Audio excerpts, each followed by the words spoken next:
আপনাদের অনেকে আছে আমি দেখি মানে ভাব দেখলে মনে হয় কি যে লন্ডন থেকে একটা ফোন পেয়েছে, উনি একদম বড় নেতা হয়ে গেছে, কিছুদিন পরে উনি মন্ত্রী হয়ে যাবে। মানে ভাবটা হচ্ছে নিজের স্বার্থ চিন্তা। অন্য পক্ষ থেকে প্রশ্ন তোলা হয় যে 1971 সনে বেগম জিয়া কোথায় ছিলেন। তাই এই প্রশ্নটা আপনারা তুলতে পারেন না? 1971 সনে আপনি কোথায় ছিলেন? কেন তুলেন না? আমি আশ্চর্য লাগে। আপনাদের বিরুদ্ধে যে প্রচারণা হয়, মিথ্যা প্রচারণা হয়, আপনারা সেগুলো ঠিক মতো জবাব দিতে পারেন না। আপনাদের কোনো রিসার্চ সেল নাই, আপনাদের কোনো ডেডিকেটেড মানুষ না। আপনাদের বেগম জিয়া ছাড়া আছে কি? উনি নাই, আপনারা নাই। আপনাদের রিসার্চ সেল কই? আপনার ওয়েব পেজটা কই?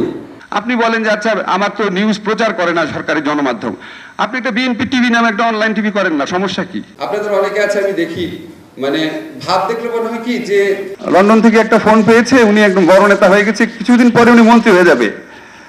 মানে ভাবটা হচ্ছে নিজের স্বার্থ চিন্তা। অন্য পক্ষ থেকে প্রশ্ন তোলা হয় যে 1971 সনে বেগম জিয়া কোথায় ছিলেন। তাই এই প্রশ্নটা আপনারা তুলতে পারেন না?